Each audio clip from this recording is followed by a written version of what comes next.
कल्पना करिए, एक दिन आपको सड़क किनारे नवजात बच्चा फेंका हुआ दिखाई देता है।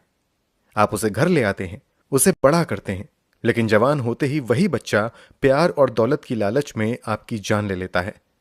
सोचकर ही आपको काफी अजीब लग रहा होगा, लेकिन यह महज कल्पना नहीं बल्कि हाल ही के दिनों की हकीकत है। और ये हकीकत उड़ीसा के भुवनेश्वर के रहने वाली राजलक्ष्मी कर नाम की महिला की है। और ये सब कुछ हुआ इंस्टाग्राम की मदद से। तो आखिर राजलक्ष्मी कर की पूरी कहानी क्या है, इन सब के पीछे की वजह क्या थी, इसमें इंस्टाग्राम का क्या रोल था और इस पूरे कांड का खुलासा कैसे हुआ, चलिए जानते हैं सब कुछ डिटेल से इस वीडियो में। वीडियो शुरू करने से पहले क्राइम की कहानी चैनल को सब्सक्राइब कर बेल आइकन जरूर दबा लें। जैसा कि हमने बताया, आज की कहानी राजलक्ष्मी कर नाम की एक महिला की है। साल 2011 से 12 के समय राजलक्ष्मी अपने पिता के साथ भुवनेश्वर में रहा करती थी। यहीं इनका अपना घर था। एक दिन राजलक्ष्मी अपने पिता के साथ किसी जरूरी काम से जा रही थी। तभी उन्हें सड़क से थोड़ी दूरी पर झाड़ियों के बीच किसी के रोने की आवाज सुनाई देती है। उन्हें तुरंत ही समझ में आ जाता है कि यह किसी बच्चे की आवाज है। राजलक्ष्मी भागकर आवाज की तरफ बढ़ती हैं। उन्हें सच में झाड़ियों के बीच एक नवजात बच्ची रोती हुई दिखाई देती है। वो बच्ची को तुरंत उठाकर गले लगाती है और मदद के लिए लोगों को आवाज देती है। तुरंत ही वहां पर कई और लोग जमा हो जाते हैं। बच्ची की हालत बहुत ज्यादा नाजुक थी। उसे तुरंत अस्पताल ले जाया जाता है। लावारिस हालत में सड़क किनारे मिली बच्ची की जानकारी स्थानीय पुलिस स्टेशन को भी दी जाती है। पुलिस अपने स्तर से बच्ची के माता पिता का पता लगाने का प्रयास करती है, लेकिन उन्हें कामयाबी नहीं मिलती है। इधर अस्पताल में मामूली इलाज के बाद ही बच्ची स्वस्थ हो जाती है और सरकारी अधिकारियों के हवाले बच्ची को कर दिया जाता है। यहां पर एक संयोग की बात यह थी कि जिस राजलक्ष्मी नाम की महिला ने पहली बार उस बच्ची को सड़क से उठाया था, उन्हें भी कोई संतान नहीं थी। इसलिए राजलक्ष्मी और उनके पति फैसला करते हैं कि वो इस बच्ची को कानूनी तौर पर गोद लेकर अपनी बेटी बनाकर पालेंगे। इसके बाद राजलक्ष्मी और उनके पति सरकारी अधिकारियों से संपर्क करते हैं और फिर सभी लीगल फॉर्मेलिटीज पूरी करते हुए कानूनी तौर पर बच्ची को गोद ले लेते हैं। घर में बच्ची के आने से राजलक्ष्मी काफी खुश होती हैं। हालांकि उनकी खुशी बहुत ज्यादा समय तक नहीं रह पाती है, क्योंकि इस बच्ची के गोद लेने के ठीक एक साल बाद यानी 2013 में राजलक्ष्मी के पति की अचानक मृत्यु हो जाती है। पति की मृत्यु के बाद बच्ची की पूरी जिम्मेदारी राजलक्ष्मी पर ही आ जाती है। वो इस जिम्मेदारी से घबराती नहीं है, बल्कि बेटी को और बेहतर भविष्य देने के लिए शुरू से ही उसे अच्छे स्कूल में पढ़ाने का फैसला करती है। इसीलिए वो अपनी बेटी को लेकर भुवनेश्वर छोड़कर गजपति जिले के पारला के मुंडी शहर में आ जाती है। यहां वो किराए के मकान में रहने लगती हैं। साथ ही अपनी बेटी का एडमिशन इसी शहर के केंद्रीय विद्यालय में करवा देती हैं। यहां तक इन सब की जिंदगी नॉर्मल लग रही होती है। इन सब के बीच समय बदलते हुए आ जाता है 2025। जिस बच्चे को राजलक्ष्मी ने 3 दिन की उम्र में गोद लिया था, वो अब 13 साल की हो चुकी थी। फिलहाल वो केंद्रीय विद्यालय में 8th क्लास की स्टूडेंट थी। 29 अप्रैल 2025 की अंधेरी रात को पड़ोसी अचानक से राजलक्ष्मी की बेटी के चीखने चिल्लाने की आवाज सुनते हैं। तुरंत ही आवाज सुनकर लोग राजलक्ष्मी के घर की तरफ भागते हैं। वहां उन्हें घर के बाहर उनकी बेटी मदद के लिए चिल्लाती हुई नजर आती है। वो बताती है कि मां को शायद हार्ट अटैक आया है। वो कुछ नहीं बोल रही है। बेटी की बात सुनकर कुछ लोग घर के अंदर दाखिल होते हैं तो देखते हैं कि सच में राजलक्ष्मी बिल्कुल बेसुध पड़ी हुई हैं। तुरंत उन्हें अस्पताल लेकर लोग जाते हैं, लेकिन अस्पताल पहुंचते ही डॉक्टर राजलक्ष्मी को डेड डिक्लेयर कर देते हैं। तुरंत ही राजलक्ष्मी के डेथ की खबर राजलक्ष्मी के भाई समेत दूसरे करीबी रिश्तेदारों को दी जाती है। अगले दिन यानी 30 अप्रैल को राजलक्ष्मी के शव को पुरी के स्वर्ग द्वार पर लाया जाता है और यहां उनकी अंतिम संस्कार होता है। यहां तक केस में कहीं से किसी शक की गुंजाइश नहीं थी। हर किसी ने बेटी की बातों का यकीन कर लिया था कि राजलक्ष्मी की मौत हार्ट अटैक की वजह से हुई है। वैसे भी पिछले कई सालों से राजलक्ष्मी दिल की बीमारियों से जूझ रही थीं और वो लगातार दवाई भी खा रही थीं। राजलक्ष्मी के चले जाने के बाद अब उनकी बेटी बिल्कुल अकेली हो गई थी।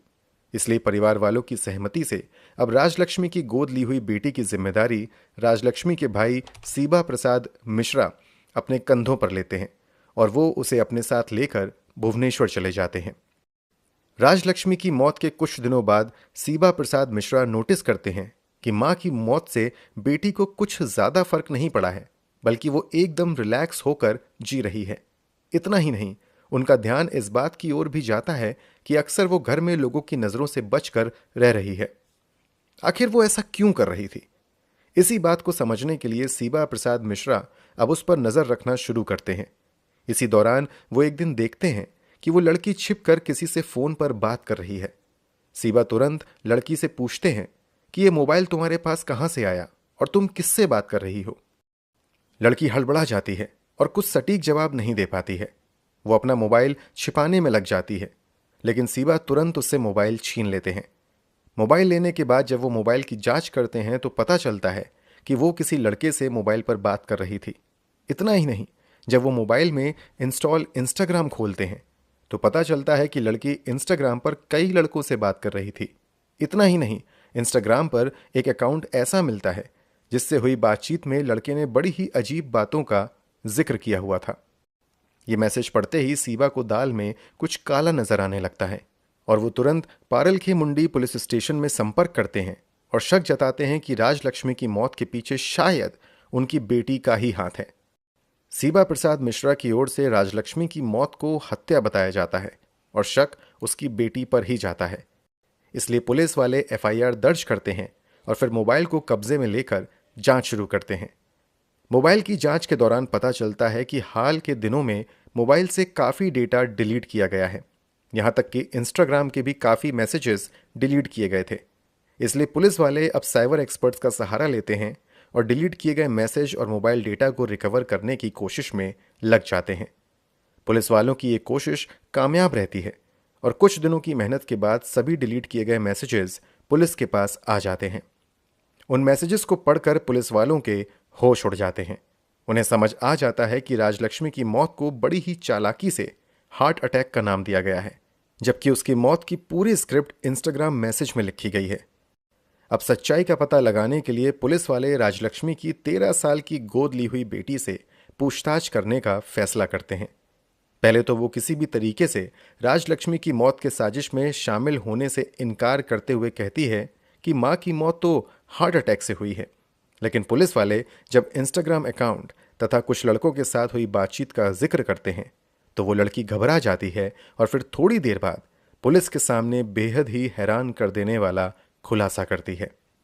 पुलिस के सामने राजलक्ष्मी की बेटी की ओर से किए गए खुलासे के मुताबिक 2025 की शुरुआत में राजलक्ष्मी को कहीं से पता चलता है कि उनकी बेटी किसी लड़के के प्यार में पड़ गई है। ये लड़का 21 साल का गणेश रथ था, जो पास के ही एक मंदिर में पुजारी था। दोनों की मुलाकात इंस्टाग्राम पर हुई थी। अभी तो लड़की की उम्र 13 साल ही थी तथा वो 8वीं क्लास में ही थी। इतनी कम उम्र में प्यार के चक्कर में पड़कर लड़की अपना भविष्य खराब कर सकती थी, इसलिए राजलक्ष्मी उसे रोकने का प्रयास करती है।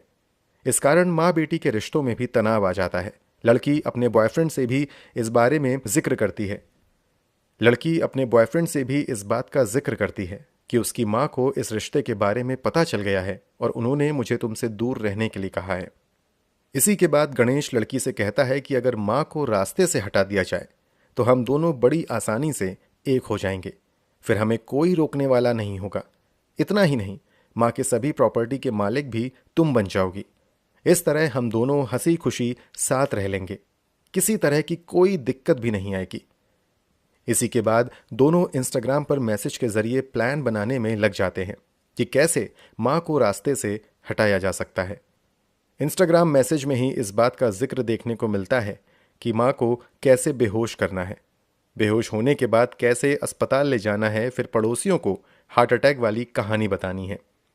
कुल मिलाकर अगले कई दिनों तक गणेश लड़की को अलग अलग तरह से माँ को रास्ते से हटाने के तरीकों के बारे में बताता रहता है और फिर तय किया जाता है कि 29 अप्रैल 2025 को वो अपनी माँ को खत्म कर देगी। इस प्लान में साथ देने के लिए गणेश अपने एक और साथी दिनेश साहू को भी मिला लेता है।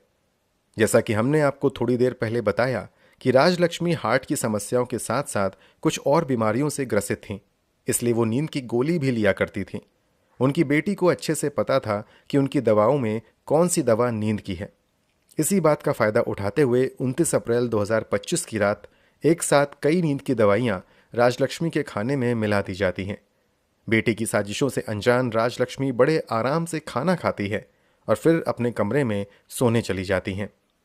जब वो सो जाती हैं तो बेटी अपनी घिनौनी साजिश को अंजाम देने के लिए पहले तो आकर चेक करती है कि माँ सोई है कि नहीं।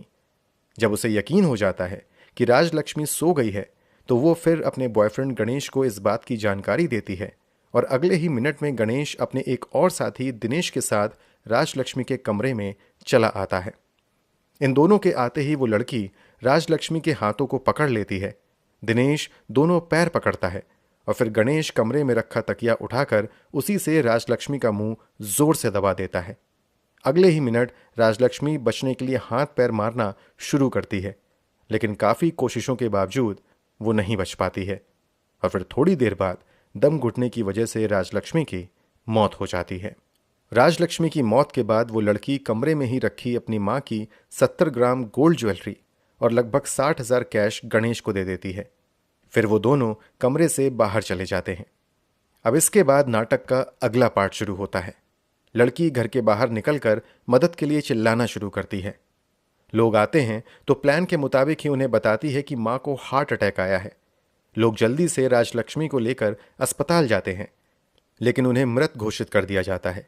लोग हार्ट अटैक की बात को ही सच मान लेते हैं और अगले ही दिन अंतिम संस्कार भी हो जाता है। अब इस हत्याकांड में शामिल तीनों ही लोग निश्चिंत तो हो जाते हैं कि उनका गुनाह नहीं पकड़ा जाएगा। इसलिए अगले ही दिन गणेश पास के एक फाइनेंस कंपनी में जाता है और राजलक्ष्मी के गहनों को गिरवी रखते हुए उसके बदले 2,40,000 का लोन ले लेता है। उन पैसों से एक अच्छी सी बाइक खरीदता है। हालांकि जैसे ही लड़की के पास से छिपा कर रखा गया मोबाइल बरामद होता है, इन लोगों का गुनाह पुलिस के सामने आ जाता है। लड़की के कन्फेशन के बाद पुलिस वाले तुरंत ही गणेश रथ और दिनेश साहू को गिरफ्तार कर लेते हैं। ये दोनों भी पुलिस की पूछताछ में अपना गुनाह कबूल कर लेते हैं। गिरफ्तार किए गए लोगों के पास से पुलिस राजलक्ष्मी की लगभग कुछ गोल्ड ज्वेलरी, कैश, चोरी के गहने के पैसों से खरीदी गई बाइक इत्यादि बरामद करती है। इसके अलावा हत्या के लिए इस्तेमाल हुआ तकिया भी पुलिस खोज निकालती है। इंस्टाग्राम मैसेज के जरिए भी इन तीनों की मिली भगत और साजिश साबित हो जाती है। अब केस की मौजूदा स्थिति की बात करें तो दिनेश और गणेश 20 और 21 साल के थे, इसलिए दोनों को जेल भेज दिया जाता है। लेकिन लड़की की उम्र केवल 13-14 साल है। कानूनन वो नाबालिग है, इसलिए उसे बाल सुधार गृह में रखा जाता है। इतना ही नहीं, उस लड़की को अधिकतम 3 साल ही बाल सुधार गृह में रखा जा सकता है, फिर कानूनन उसे रिहा करना ही पड़ेगा। राजलक्ष्मी कर एक 3 दिन की मासूम की जान बचाकर 13 की उम्र में उसी के हाथों अपनी जान गंवा बैठी, जिसकी शायद उन्होंने कल्पना भी नहीं की थी। दोस्तों, इस पूरे मामले में आरोपियों को सजा अदालत देगी और हमें अदालत के फैसलों तथा कानून का सम्मान भी करना चाहिए। फिर भी आपके अनुसार इस पूरे मामले में सबसे बड़ा दोषी कौन है और उसे क्या सजा मिलनी चाहिए? कमेंट बॉक्स में ज़रूर बताएं। अगर आपको हमारी मेहनत पसंद आई हो तो वीडियो को लाइक करते हुए शेयर भी करें। अगर आपने अब तक क्राइम की कहानी चैनल को सब्सक्राइब नहीं किया है तो जल्दी से चैनल सब्सक्राइब कर बेल आइकन भी दबा लें। क्राइम की दुनिया से जुड़ी ऐसी ही कहानियों के लिए हमारे साथ लगातार जुड़े रहें। धन्यवाद।